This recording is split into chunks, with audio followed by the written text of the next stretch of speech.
Hello dear friends, Uttar Pradesh सरकार की तरफ से बहुत बड़ी अपडेट निकल के आ रही है दोस्तों। यहाँ पर पुलिस भर्ती के लिए तैयारी कर रहे कैंडिडेट के लिए महा खुशखबरी निकल के आ रही है दोस्तों। यहाँ पर उत्तर प्रदेश पुलिस भर्ती का नोटिफिकेशन जारी कर दिया गया है, जो कि 23/12/2023 को निकल के आ रहा है दोस्तों। इसमें हम लोग एज, क्वालिफिकेशन, उसके बाद से सिलेबस के बारे में, पीटी, पीएचडी, हर एक चीज़ों के बारे में A to Z जानकारी लेने वाले हैं। और आयु में कितनी छूट मिल रही है ओबीसी के लिए, SC ST के लिए, हर एक चीज़ों के बारे में देखने वाले हैं। ठीक है दोस्तों, अब चलिए सबसे पहले यहाँ पर मैं जानकारी दे दूँ कि यहाँ पर आरक्षित नागरिक पुलिस बल के लिए यहाँ पर मैट्रिक लेवल आप लोगों का 21,700 रुपये तनख्वाह रहती है मंथली। उसके बाद से नीचे की तरफ आ रहे हैं कि नहीं, तो ये आप लोगों की बम्पर भर्ती रहने वाली है। 60,244 पोस्टों पर भर्ती है आप लोगों का, जिसमें अनारक्षित के लिए 24,102 पोस्टें हैं, EWS के लिए 6,024 पोस्टें हैं, अन्य पिछड़ा वर्ग के लिए 16,264 पोस्टें हैं। उसके बाद से अनुसूचित जाति के लिए 12,650 पोस्ट भर्ती है, अनुसूचित जनजाति के लिए 1204 पोस्टों पर भर्ती निकल के आ रही है दोस्तों। यहाँ पर मैं ये जानकारी दे दूँ कि ऑल इंडिया के कैंडिडेट, जो कि मेल हो या फीमेल कैंडिडेट, ऑल इंडिया से आप लोग उत्तर प्रदेश पुलिस भर्ती में फॉर्म को आवेदन कर सकते हैं। ठीक है दोस्तों, अब चलिए नीचे की तरफ आ रहे हैं, तो यहाँ पर देखने को ये मिल रहा है कि आवेदन समय सारणी है, जो कि आप लोग 27/12/2023 से लेकर के 16/1/2024 तक फॉर्म को इजीली अप्लाई कर सकते हैं और शुल्क जमा कर सकते हैं। और आवेदन में किसी प्रकार का गलती हो गया है एप्लीकेशन में कि नहीं, तो वो चीज़ें संशोधन कर सकते हैं 18/1/2024 तक। उसके बाद से आवेदन शुल्क का भी प्रावधान है, जो कि 400 रुपये मात्र आप लोग के रखे गए हैं। अब चलिए नीचे की तरफ आ रहे हैं कि नहीं, तो राष्ट्रीयता के बारे में है कि भारत का नागरिक होना चाहिए दोस्तों। यहाँ पर मैं जानकारी ये दे दूँ कि उत्तर प्रदेश के छोड़ करके जो बिहार है, ठीक है, मध्य प्रदेश से राजस्थान है, सब जगहों से कैंडिडेट फॉर्म को अप्लाई कर सकते हैं, मेल हो या फीमेल। लेकिन आप लोग फॉर्म को अप्लाई करते वक्त जनरल में ही फाइट करेंगे, ठीक है, UR में। अब चलिए नीचे की तरफ आ रहे हैं, जो मेन जानकारी है उसके बारे में ही देखेंगे। अब देखिए आप लोग का क्वालिफिकेशन क्या रहेगा कि नहीं, तो 10वीं प्लस 12वीं पास होने चाहिए। अगर ये पेयर है कि नहीं, तो आप फॉर्म को अप्लाई नहीं कर पाएंगे। आप लोग 10वीं के साथ 12वीं पास हो गए हैं, पास आउट है, आपके पास सर्टिफिकेट आ गया है, तो आप क्या कर सकते हैं कि इस भर्ती में आप लोग क्या कर सकते हैं कि आवेदन कर सकते हैं। अब चलिए नीचे की तरफ आ रहे हैं कि नहीं, तो यहाँ पर आप लोग के प्रेफरेंस मिल रहे हैं। इसके कहने का मतलब है कि डिजरेबल, ये कहना चाहता है ये चीज़ें कि अगर आपके पास CCC है, ठीक है, उसके बाद से NCC B प्रमाण पत्र है, अगर प्रादेशिक सेना में 2 वर्ष की अवधि तक सेवा दे चुके हैं कि नहीं, तो आप लोगों को यहाँ पर प्रेफरेंस मिल रहा है, मौका मिलेगा, यानी कि वरीयता सबसे पहले आपको दी जाएगी। ठीक है दोस्तों, अब चलिए नीचे की तरफ आ रहे हैं, तो यहाँ पर आयु के बारे में जानकारी ये है कि अगर 18 से 22 वर्ष के बीच में है कि नहीं, तो इजीली फॉर्म को अप्लाई कर सकते हैं, बस जनरल कैंडिडेट। अगर OBC है, SC है, ST है कि नहीं, तो आपको आयु में छूट देखने को मिलेगा। नीचे की तरफ हम लोग देखेंगे उसके बारे में, लेकिन आपके 18 वर्ष आयु पूरे होने चाहिए 1/7/2023 तक। ठीक है दोस्तों, बस यहाँ पर मेल कैंडिडेट के लिए जानकारी है, UR के लिए। अगर फीमेल कैंडिडेट है आप लोग, ठीक है, फीमेल कैंडिडेट हैं, तो आप लोग 1/7/2023 तक आप लोग 18 वर्ष आयु पूरी होनी चाहिए और 18 से 25 वर्ष के बीच में एक तीसरी फॉर्म को अप्लाई कर सकती हैं। ठीक है, अगर अदर स्टेट से भी हैं तभी भी आप लोग क्या कर सकते हैं कि अप्लाई कर सकती हैं। 18 से 25 वर्ष के बीच में है तब आपकी आयु पूरा होनी चाहिए 18 वर्ष 1/7/2023 तक। ठीक है, अब चरित्र के बारे में यहाँ पर जानकारी है, वैवाहिक यहाँ पर परिस्थिति के बारे में जानकारी है दोस्तों। चलिए स्वच्छता के बारे में जानकारी है, भर्ती प्रक्रिया के बारे में यहाँ पर जानकारी है कि आप लोग के ऑफिशियल साइट पर ही आकर के क्या करनी है कि फॉर्म को अप्लाई करना है। अब चलिए यहाँ पर मैं आ गया हूँ लिखित परीक्षा पर। लिखित परीक्षा में आप लोग की यहाँ पर जानकारी ये है कि आप लोगों का कुल प्रश्न 150 प्रश्न बनेंगे। ठीक है दोस्तों, आपके 150 प्रश्न बनने वाले हैं, जिसमें आप लोग का रीजनिंग रहने वाला है, ठीक है, उसके बाद से आप लोग का मैथ रहेगा, उसके बाद से हिंदी रहेगा, GK रहेगा। दोस्तों यहाँ पर मैं जानकारी दे दूँ कि आप लोग का GK, ठीक है दोस्तों, GK में 38 क्वेश्चन, उसके बाद से आप लोग का मैथ से 38 क्वेश्चन पूछे जाएंगे। उसके बाद से मैं बता दूं कि आप लोग का ये GK और उसके बाद से मैथ हो गया, उसके बाद से आप लोग का हिंदी में, ठीक है, हिंदी से 37 क्वेश्चन, उसके बाद से आप लोग का रीजनिंग से आप लोग का 37 क्वेश्चन, कुल मिलाकर के आप लोग का 150 क्वेश्चन पूछे जाएंगे और प्रत्येक क्वेश्चन आप लोग का 2 मार्क्स का रहने वाला है।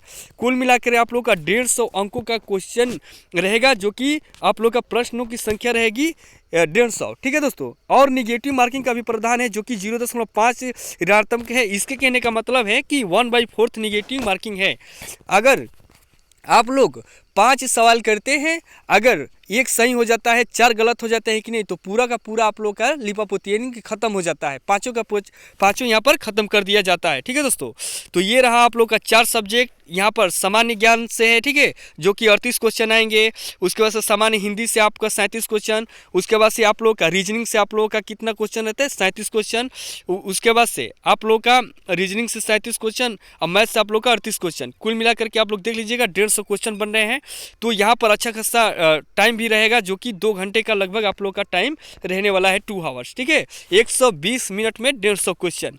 अब चलिए नीचे की तरफ आ रहे हैं कि नहीं, तो यहाँ से ये जानकारी मिल रहा है कि जो भी परीक्षा आप लोग की होगी वो OMR, इसके कहने का मतलब है कि ऑफलाइन पेपर कराए जाएंगे, न कि CBT बेस्ड। यहाँ पर ऑफलाइन पेपर कराए जाएंगे, ये यहाँ से जानकारी निकल के आ रही है।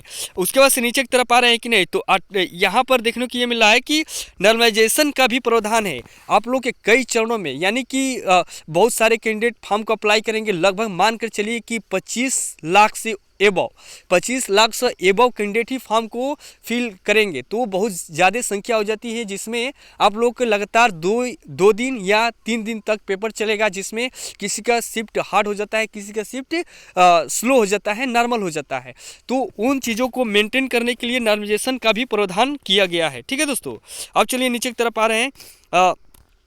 यहाँ पर सही प्रश्नों की संख्या के बारे में यहाँ पर जानकारी है कि कैसे कैसे करना है। OMRP लिखित परीक्षा के बारे में जानकारी है।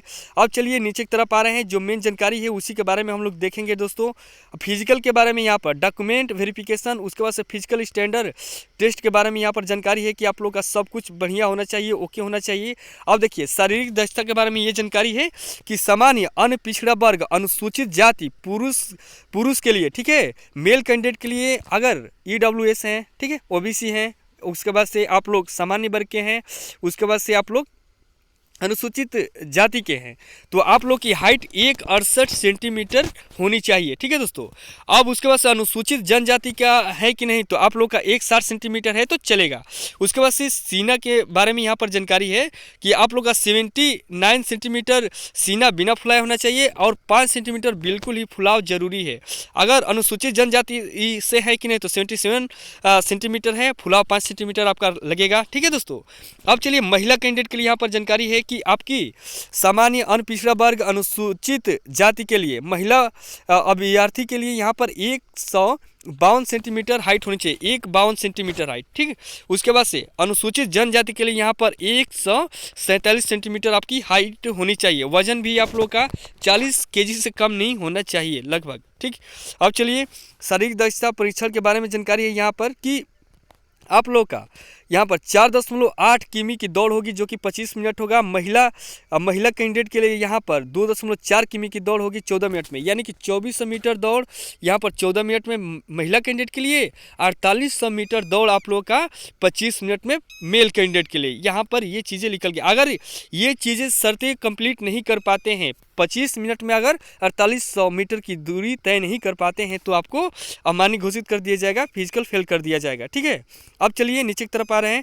चयन तथा अंतिम योग्यता सूची आप लोग के जो OMRP जैसे ही फिजिकल आप लोग स्टैंडर्ड पास कर लेते हैं कि नहीं, तो आप लोग जो लिखित पेपर देंगे उसके मेरिट बेसिस सिलेक्शन आपका किया जाएगा। ठीक है दोस्तों, आयु और सीमा में छूट यहाँ पर अच्छे से जानकारी दिया गया है। इसके नीचे चलते हैं और सारी चीज़ें देख लेते हैं।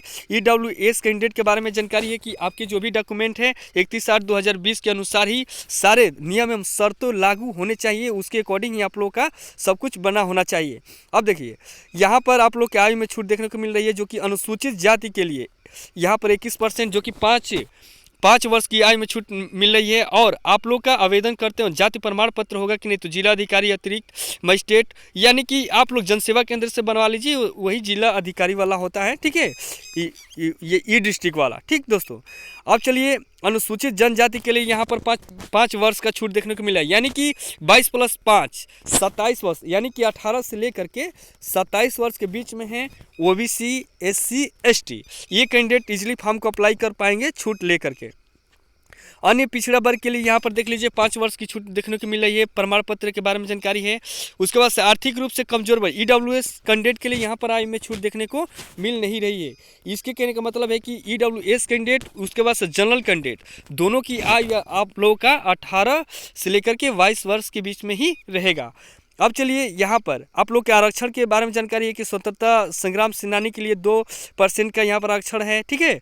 भूतपूर्व सैनिक के लिए 5% है, होमगार्ड्स के लिए 5%, महिला कैंडिडेट के लिए 20% की यहाँ पर डायरेक्ट छूट देखने को मिल रही है। आयु में छूट यहाँ पर भूतपूर्व सैनिक को ही 3 वर्ष की देखने को मिल रही है। अब चलिए जो मेन पॉइंट है उसी के बारे में हम लोग जानकारी लेंगे दोस्तों।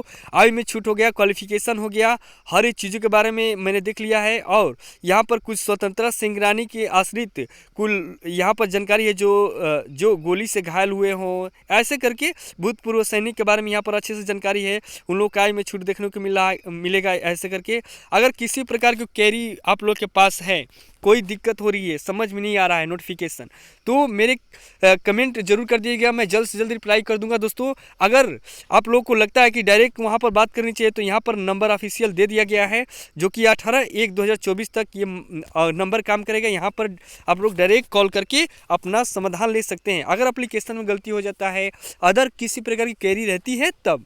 अब चलिए आवेदन शुल्क का भुगतान के बारे में आप लोग का डेबिट कार्ड, क्रेडिट कार्ड, वही सारी चीज़ें रहेंगी। फाइनली आप लोग को लास्ट में सबमिट कर देना है।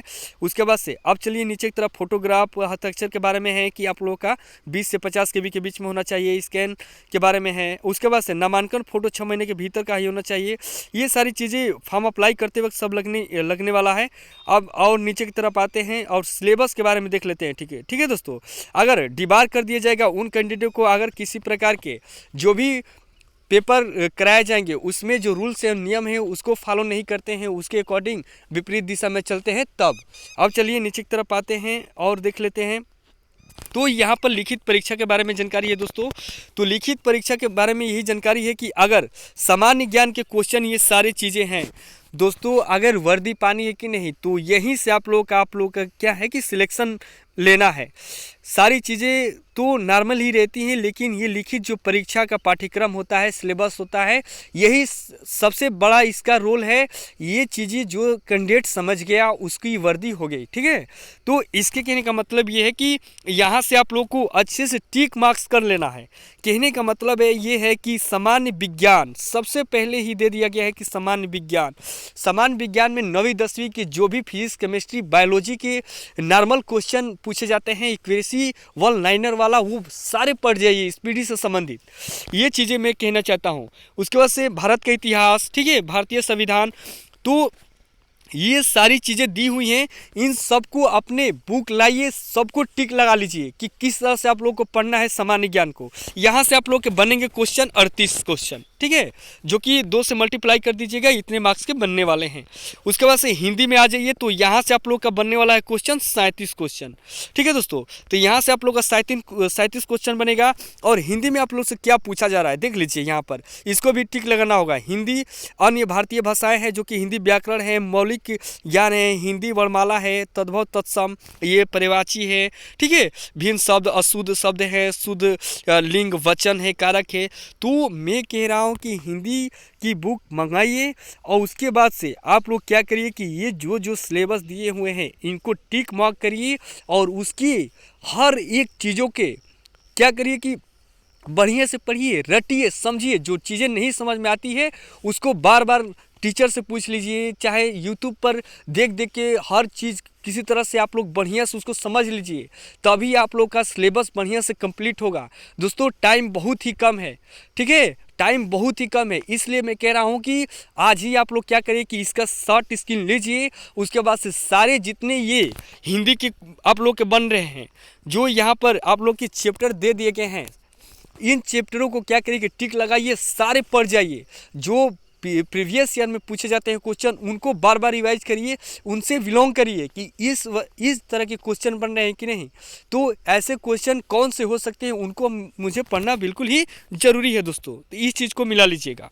उसके बाद से यहाँ पर गणित से आप लोग देख लीजिए, तो गणित से आप लोग का कुल मिला करके यहाँ पर 38 क्वेश्चन बनने वाले हैं। और 2 से मल्टीप्लाई करिएगा, ये मार्क्स बन जाएंगे। ठीक है, तो गणित से ये सारी चीज़ें रहने वाली है। तो इसको आप लोग क्या करिए कि टिक मार्क कर लीजिए, जो कि नंबर सिस्टम मैथ का सबसे पहला चैप्टर होता है दोस्तों। उसके बाद सिम्प्लीफिकेशन सबसे सेकेंड चैप्टर, उसके बाद decimal fraction third chapter, height in common factor, उसके बाद से लोवेस्ट कॉमन मल्टीप्लिकेशन यानी कि एचसीएम एलसीएम, उसके बाद से फोर्थ चैप्टर देखिए रेशियो प्रोपोर्शन। इन सारी चीज़ों को आप लोग दोस्तों क्या करिए कि ठीक मार्क्स करिए। मैं इन चीज़ों को मैं बार बार सिलेबस पे इसलिए जोर देता हूँ कि किसी भी नोटिफिकेशन का, किसी भी जॉब के लिए उस नोटिफिकेशन का जो सिलेबस होता है वही सबसे महत्वपूर्ण होता है दोस्तों। क्योंकि जो गवर्नमेंट सिलेबस छाप करके दे देती है वहीं से क्वेश्चन पूछती है। तो आप लोग इसमें क्या करना होगा कि वही सारी चीज़ें आप लोग को पढ़नी होगी जो इसमें आप लोग का गवर्नमेंट दिया हुआ है, जो सब्जेक्ट दिए हुए हैं उन चीज़ों को पढ़ना होगा। चक्रवृद्धि ब्याज है, ठीक है, उसके बाद से यहाँ पर कार्य समय है, यहाँ से क्वेश्चन बार बार उठ रहे हैं दोस्तों। तो मैं इसको टिक मार्क कर दे रहा हूँ, जो कि सारणी और ग्राफ का प्रयोग, ठीक है, मेंसुरेशन मायने रखता है। 2 क्वेश्चन यहाँ से 1 से 2 क्वेश्चन लगभग बन ही जाते हैं। उसके बाद से आप लोग का अंकगणितीय संगणक व अन्य विश्लेषणात्मक कार्य इन, उसके बाद से विधिक, ये मिसलिशियस से क्वेश्चन है। इस कहने का मतलब है कि मेंसुरेशन आप लोग के 10वीं और 9वीं में जो मेंसुरेशन पढ़ाया जाता है दोस्तों, उन चीज़ों का आप लोग मैथ उठा करके पढ़ लीजिए। आपका कोई भी मेंसुरेशन का क्यों ना सवाल हो, हार्ड से हार्ड बिल्कुल ही कर जाएंगे, क्योंकि 9वीं 10वीं का मेंसुरेशन एक्यूरेसी एक अच्छा उसमें है हर एक चीज़।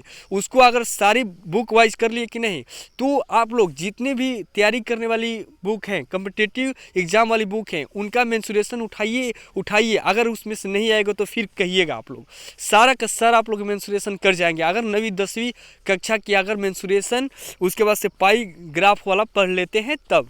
अब चलिए ये रहा, यहाँ से अब चलते हैं। उसके बाद से यहाँ पर मानसिक योग्यता के बारे में जानकारी है कि तार्किक आरेख हैं, ठीक है, प्रत्यक्ष ज्ञान बोध के बारे में, शब्द रचना परीक्षण के बारे में, शब्द और वर्णमाला आंशिक समरूपता से संबंधित जो व्यवहारिक ज्ञान परीक्षण से संबंधित है, इन चीज़ों को पढ़ना है। चौथा नंबर आप लोग का यहाँ से रीजनिंग से क्वेश्चन, रीजनिंग के क्वेश्चन भी आप लोग देख लीजिएगा। 37 क्वेश्चन बनेंगे, जो कि ये सारी चीज़ें यहाँ से अच्छे से दिया हुआ है कि मैं कहाँ से क्वेश्चन पूछूंगा। तो इन सिलेबस क्या करिए कि आप लोग बुक टिक मार्क कर लीजिए कि कहाँ से मैं पूछ रहा हूँ। जैसे अनुकूलन की धरता, ठीक है, व्यवहारिक सूचना, कानून व्यवस्था, उसके बाद से इन चीज़ों के बारे में अच्छे से देख लीजिएगा आप लोग। मेंटल एबिलिटी के बारे में है, पुलिस प्रणाली के है, विधिक का शासन है, जनहित है, ये सारी चीज़ें पढ़नी है। उसके बाद से अब नीचे की तरफ आ रहे हैं कि नहीं, तो ये नीचे असमानता का चिन्हित करना, ठीक है, लिपित रक्त संबंध है, उसके बाद से वर्णमाला आधारित प्रश्न है, उसके बाद से टाइम क्रम चक्रित यानी कि यहाँ से समय से भी क्वेश्चन पूछे जाते हैं। ये सारी चीज़ों को अच्छे से क्या करिए कि टिक मार्क कर लीजिए। इसके बारे में बता दूं कि मानसिक अभिरुचि, इसके लिए स्पेशल बुक आप लोग मंगा लीजिएगा, क्योंकि ये मैं बता दूं कि न्याय तर्क शक्ति से संबंधित यहाँ से क्वेश्चन बनते हैं। जैसे एनटीपीसी में क्वेश्चन आप लोग उतना हार्ड तो नहीं पूछेगा, लेकिन एनटीपीसी में जो न्याय तर्क शक्ति से क्वेश्चन पूछे जाते हैं वो चीज़ें यहाँ से क्या होनी है कि बननी है। उसके बाद से बुद्धि लब्धि के बारे में, आईक्यू के बारे में है कि रिलेशनशिप से संबंधित क्वेश्चन पूछे जाएंगे, ठीक है, श्रृंखला पूरी करने का परीक्षण के बारे में। इन चीज़ों के अच्छे से टिक मार्क कर लीजिए, यहाँ से आप लोगों का क्वेश्चन बनेगा। उसके बाद से तार्किक क्षमता के बारे में है कि समरूपता से है, विश्लेषण से है। ये रहा सिलेबस दोस्तों। तो मैं बार किसी भी नोटिफिकेशन, किसी भी एग्ज़ाम के लिए अगर आप लोग सिलेबस समझ लिए तो समझिए कि आप लोग उस जॉब को भी समझ लिए, क्योंकि सिलेबस अच्छे से टिक मार्क करके पढ़ने से बिल्कुल ही आपका एग्ज़ाम क्रैक हो जाना है, जिससे आप लोग की सफलता मिल जाएगी, आपकी वर्दी मिल जाएगी। ठीक है दोस्तों, अगर नोटिफिकेशन में किसी प्रकार का दिक्कत हो रहा है तो कमेंट जरूर से ज़रूर ही करिएगा। मैं जल्द से जल्द इसमें क्या करूँगा कि रिप्लाई कर दूंगा। ठीक है दोस्तों, अगर वीडियो में जानकारी अच्छी लगी है तो वीडियो को लाइक करिएगा, चैनल को सब्सक्राइब भी करिएगा। थैंक यू दोस्तों।